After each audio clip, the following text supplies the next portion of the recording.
प्यारे बच्चों, I am Anil Kumar Sharma, your history teacher. आज आपको हम शासक और इतिवृत्त यानी मुगल दरबार के अंदर जो शासक थे वो इतिवृत्त यानी कि अपने अतीत को, इतिहास को लिखाते थे, उसके विषय में सर्वप्रथम आपको मुगल शासकों का कुछ परिचय दे देते हैं, जिसका वर्णन इस प्रकार से है। बाबर सर्वप्रथम भारत में आए। बाबर का जन्म 14 फरवरी 1483 मध्य एशिया के फरगना नामक स्थान में हुआ, जो आजकल उज्बेकिस्तान के नाम से जाना जाता है। बाबर ने अपने पिता की मृत्यु के बाद 1494 के अंदर शासन की बागडोर संभाली। उसने भारत पर भी 5 बार आक्रमण किए, लेकिन 1536 ईस्वी में पानीपत के मैदान के अंदर उसने दिल्ली सल्तनत के अंतिम सुल्तान इब्राहिम लोधी को पराजित करके भारतवर्ष में मुगल साम्राज्य की नींव डाली। 1530 के अंदर बाबर की मृत्यु हो गई।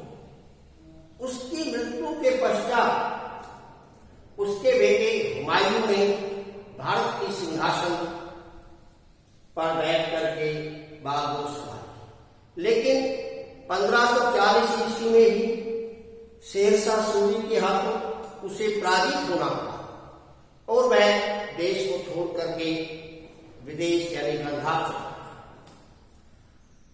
उन्हें उसने जल्दी ही 1556 में शेरशाह सूरी के कमजोर उत्तराधिकारियों को पराजित कर आगरा पर अपना नियंत्रण स्थापित किया। उसकी मृत्यु के बाद उसके बेटे अकबर ने सिंहासन संभाला। सिंहासन के समय अकबर की आयु मात्र 13 वर्ष। इतनी छोटी आयु में उसने अपने गुरु और संरक्षक बैरम खां के नेतृत्व में शासन किया। 1556 ईस्वी के अंदर पानीपत के मैदान में हिंदू शासक हेमचंद्र विक्रमादित्य, जो हेमू के नाम से विख्यात है, उनसे उनका युद्ध हुआ। आरंभ में हेमू की जीत लग रही थी, लेकिन अचानक एक तीर हेमू की आंख में आके लगा और वो अपने हाथ से नीचे गिर गया। हेमू की सेना ने सोचा कि हेमू मर गया और वह सेना के अंदर भगदड़ मच गई। परिणाम ये निकला कि हेमू को बंदी बना करके बैरम खां ने उसका सिर धड़ से अलग कर दिया। अकबर ने शासन के समय सभी धर्मों को समान समझा, सुलह की नीति, दीन इलाही नामक धर्म चलाया, जिसके कारण उसने हिंदू समाज की सहानुभूति की प्राप्त की। 1564 में जजिया कर हटाया, 65 में तीर्थकर की समाप्ति की। ऐसा करने का अकबर का उद्देश्य ये था कि वह प्रजा में दिखाना चाहता था कि वह गैर मुस्लिम यानी हिंदुओं का भी शासक है। राजपूतों के साथ वैवाहिक संबंध स्थापित। अकबर की मृत्यु 1605 ईस्वी में। अब अकबर की मृत्यु के बाद उसका पुत्र सलीम, जो कि जहांगीर के नाम से सिंहासन पर बैठा, उसने बागडोर को संभाला। जहांगीर के जीवन की मुख्य घटना 1611 ईस्वी में उसने मेहरुनिसा, जो बाद में नूरजहां के नाम से प्रसिद्ध हुई, उसके साथ विवाह किया। नूरजहां जहांगीर के शासनकाल में इतनी महत्वपूर्ण हो गई कि उसने जहांगीर के साथ शासन के हर कार्यों में हिस्सा लेना आरंभ कर दिया। अर्थात झरोखे के ऊपर बैठती थी और सिक्कों के ऊपर भी चित्राने लगे। जहांगीर चित्रकला का प्रेमी था, लेकिन उसने न्यायवादी विचारधारा दी। न्याय के लिए उसने अपने महल के बाहर एक सोने की जंजीर लगवा रखी थी। फरियादी जंजीर खींच करके न्याय के लिए फरियाद कर सकता है। जहांगीर की मृत्यु 1627 ईस्वी में होने के बाद उसका पुत्र खुर्रम, जो शाहजहां के नाम से मुगल सिंहासन पर बैठा, जिसने अपने पत्नी की याद में आगरा के अंदर ताजमहल का निर्माण करवाया। शाहजहां को हम इंजीनियर सम्राट के नाम से भी जानते हैं, क्योंकि भारतवर्ष में अधिकांश भवनों का निर्माण शाहजहां के शासनकाल में हुआ। शाहजहां के जीवन में सबसे महत्वपूर्ण घटना उसके शासन के दौरान उसके पुत्रों के अंदर उत्तराधिकार का युद्ध था। इस युद्ध में शाहजहां के 3 पुत्र दारा शिकोह, शुजा और मुर्राद मारे और औरंगजेब ने सत्ता को संभाला। औरंगजेब ने 1658 ईस्वी में सिंहासन संभाला और उसने सिंहासन के ऊपर बैठते ही दमन की नीति का आरंभ किया, यानी कट्टर सुन्नी मुसलमान की भांति उसने शासन किया, जिसके शासनकाल में अनेक किसानों के विद्रोह हुए और फकीरों ने भी विद्रोह किए। उसने अपना अधिकांश समय दक्षिण भारत में विजय प्राप्त करने के लिए लगाया, जिसमें वो सफल भी नहीं हुआ और अंत में 1707 ईस्वी में औरंगजेब की मृत्यु हो गई। मुगल वंश के परिचय के बाद हम आपको बताने जा रहे हैं कि मुगल शासकों के अंदर जो मनसबदार थे, मनसबदारी प्रथा थी, वो क्या थी और कितनी महत्वपूर्ण थी। देखिए, मनसबदार होता है एक पद से लिया जाता है कि मुगल दरबार में मिलने वाला एक पद है। पद प्लस जात, ये 2 शब्द है।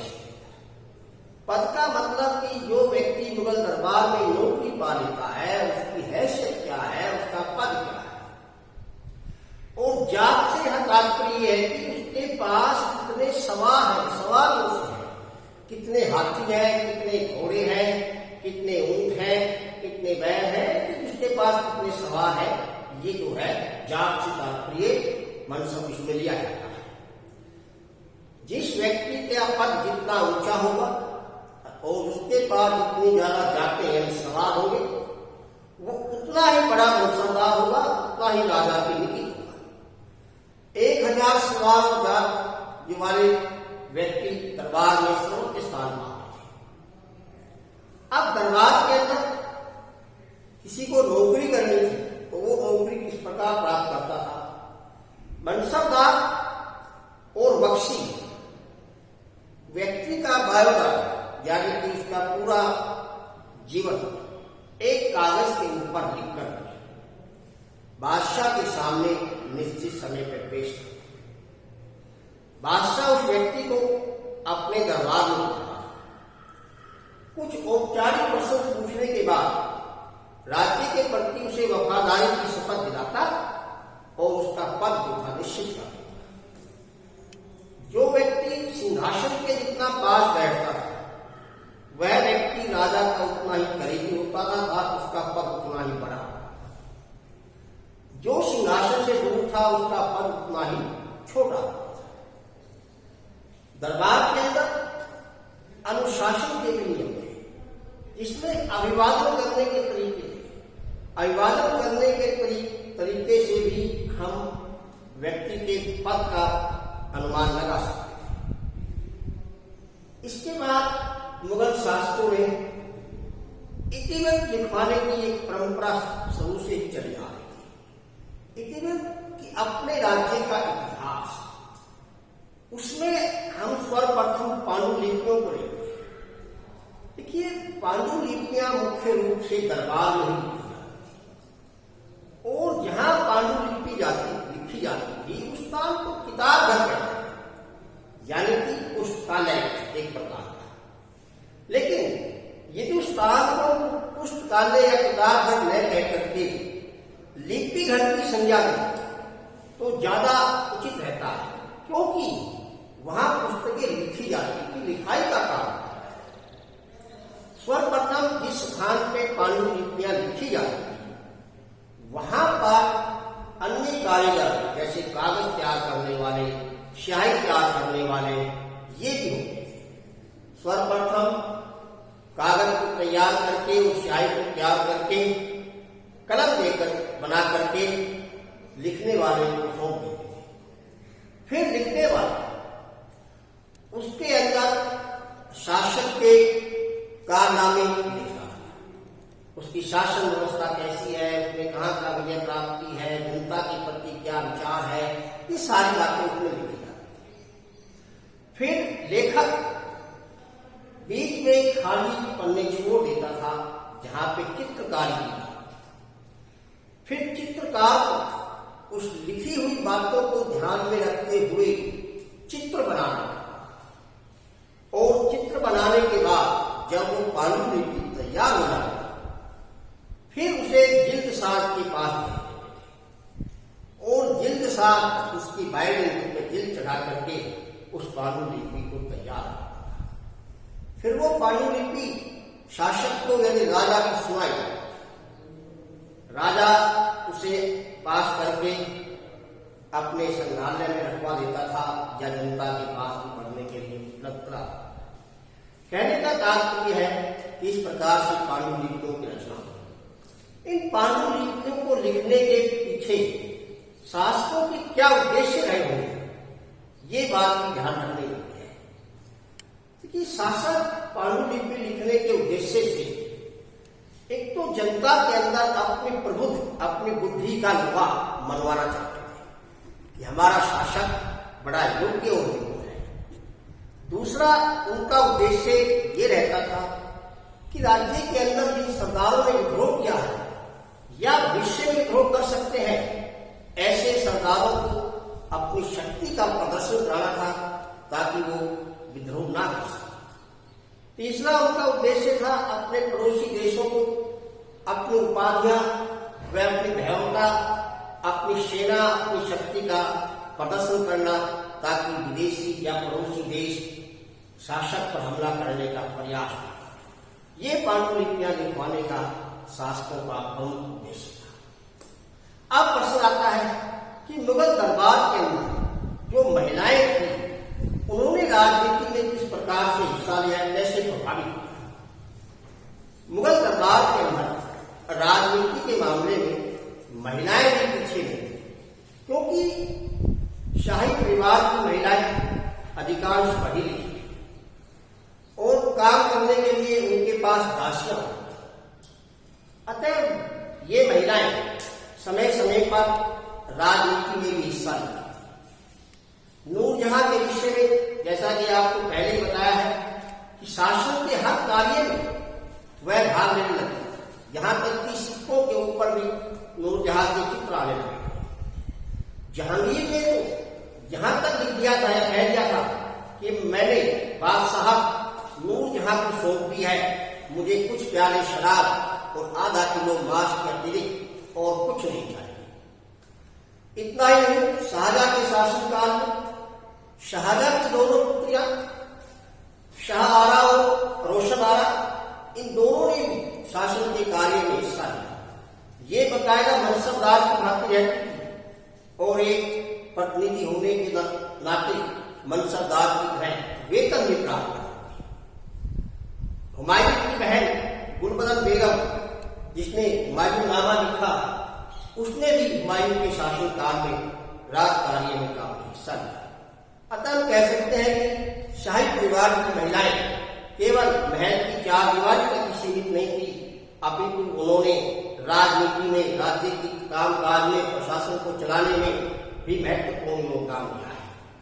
इसके साथ साथ कुछ महिलाएं तो ऐसी भी थी जिन्होंने शाहजहानाबाद दिल्ली में है बनाने की रूपरेखा भी दिया, जिसमें शाहजहां की पुत्री ने चांदनी चौक का नक्शा बनाया और उस नक्शे को शाहजहां की मंजूरी के बाद वहां एक नगर शाहजहानाबाद के नाम से बसाया। अब आपको मुगलों के राजतंत्र सिद्धांत के बारे में बताते हैं कि मुगलों ने राजतंत्र के क्या सिद्धांत थे, अर्थात उनका राज्य किन किन सिद्धांतों पे टिका हुआ था। सर्वप्रथम मुगलों का राज्य दैवीय सिद्धांत पर आधारित था। मुगल अपने आप को ईश्वर का प्रतिनिधि मानते थे। वो कहते थे कि भगवान ने हमें शासन करने के लिए यहाँ पर भेजा है और हम जनता के भले के लिए जनता के ऊपर शासन कर रहे हैं। इसके अतिरिक्त सुरैखुट की नीति यानी सबको साथ लेकर चलने की नीति का भी मुगलों ने अनुसरण किया, क्योंकि जनता के अंदर सभी धर्मों के लोग रहते थे और सभी लोगों को एक साथ लेकर चलना बड़ा मुश्किल होता था। अकबर ने इस क्षेत्र में काफी अच्छा कार्य किया। उन्होंने राजपूतों से वैवाहिक संबंध स्थापित किए। भागमल ने अपनी पुत्री, जो बिहारी मल के नाम से जाने जाते हैं, का विवाह अकबर के साथ किया। अकबर के दरबार में हिंदू भी बहुसंख्यक मानते थे, तो राजा टोडरमल, राजा मान सिंह, ये सब वहां दरबार में थे। अकबर ने तो एक नया धर्म, जिसे हम दीन इलाही के नाम से जानते हैं, 1565 में शुरू किया। इसके अनुसार उसने सभी धर्मों की शिक्षाओं को इकट्ठा करके अच्छी अच्छी बातों का अनुसरण किया और स्वयं भी दीन इलाही को अपनाया। लेकिन उसने प्रजा को दीन इलाही अपनाने के लिए मजबूर नहीं किया। यही कारण था कि दीन इलाही इतना लोकप्रिय नहीं हुआ और अकबर की मृत्यु के बाद ये धर्म भी समाप्त हो गया। अब आपको बताएंगे कि मुगलों का जो प्रशासन था वो किस प्रकार था।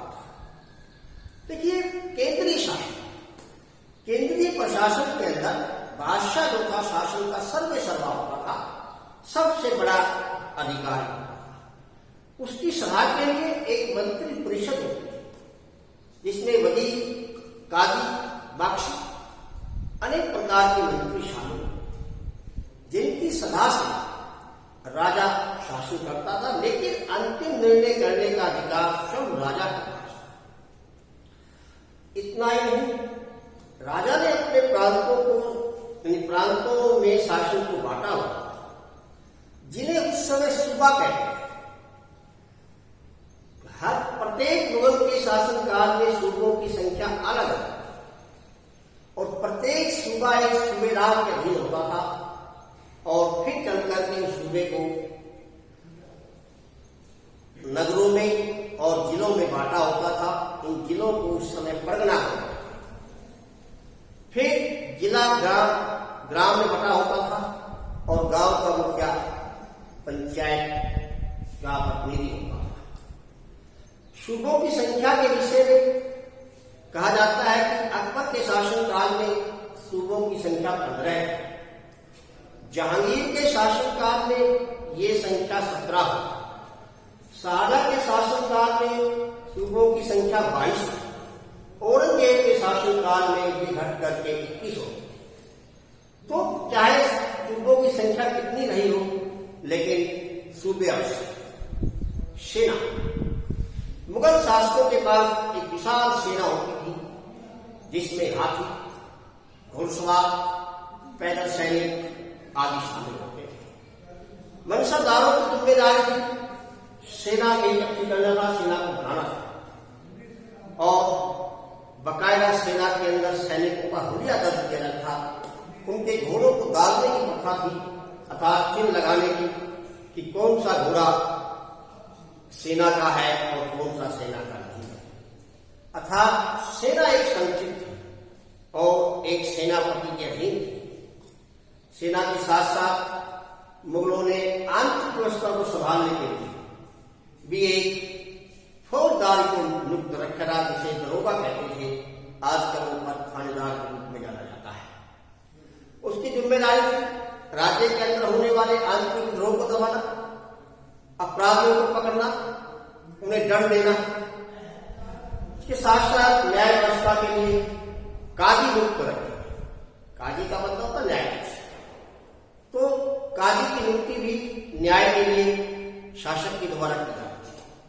अतः स्पष्ट है कि मुगलों का प्रशासन एक बहुत ही मजबूत और सही ढंग से प्रशासित था, जिसके अंदर सर्वोच्च पावर शक्ति राजा के ही पास होती, बादशाह के ही पास होती, क्योंकि बादशाह इस हिसाब से नियुक्ति करता था कि नियुक्ति करने वाला बादशाह के प्रति वफादार होता था।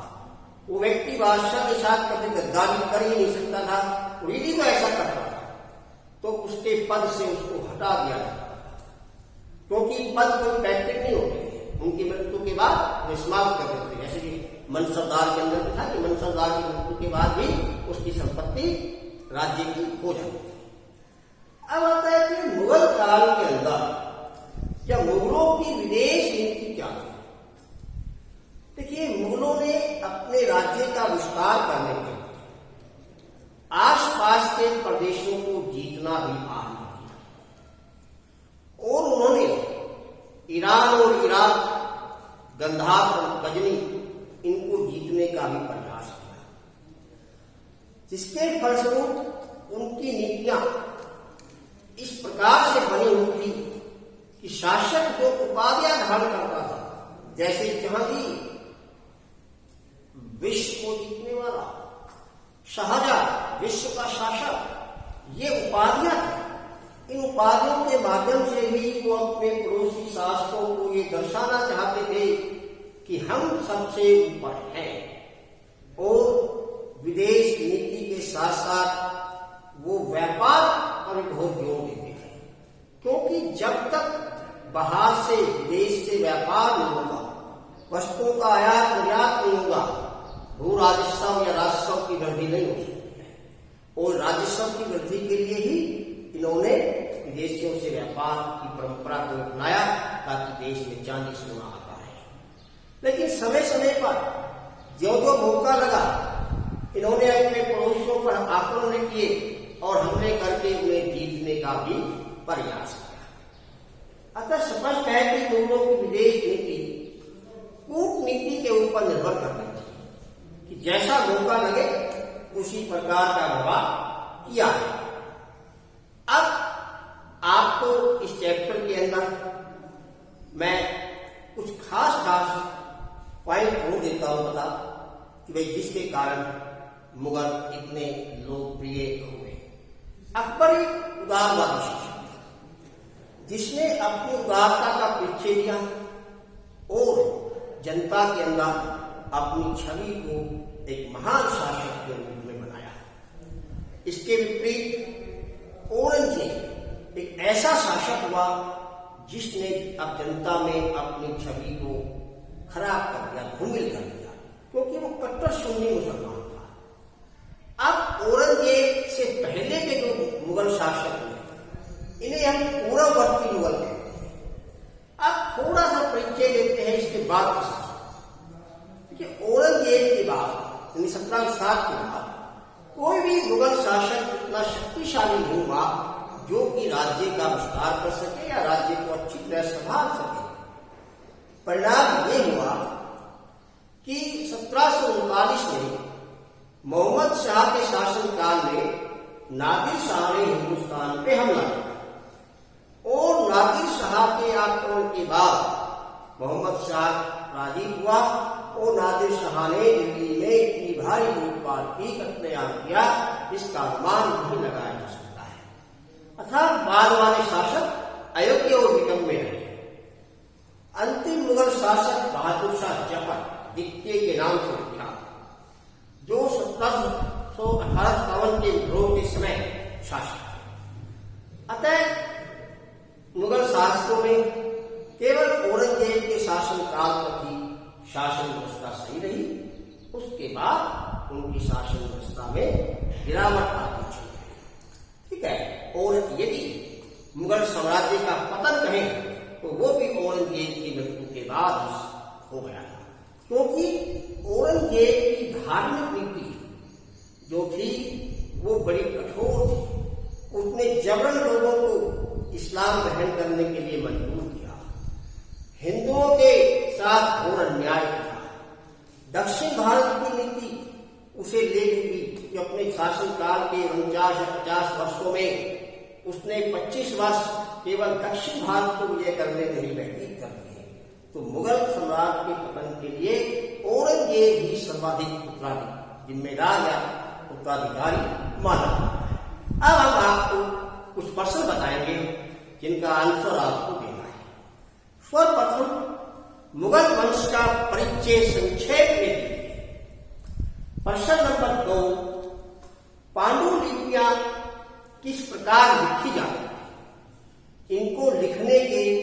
क्या क्या उद्देश्य थे। प्रश्न नंबर 3, मनसबदारी प्रणाली क्या है। प्रश्न नंबर 4, मुगल दरबार में यानी शाही महल में महिलाओं की स्थिति कैसी, महिलाओं की स्थिति पर प्रकाश। नेक्स्ट प्रश्न, मुगलों के राजतत्व सिद्धांत का वर्णन कीजिए। अकबर के नए धर्म दीन-ए-इलाही पर एक संक्षेप में नोट कीजिए। मुगलों की विदेश नीति क्या थी, उसका संक्षेप में वर्णन।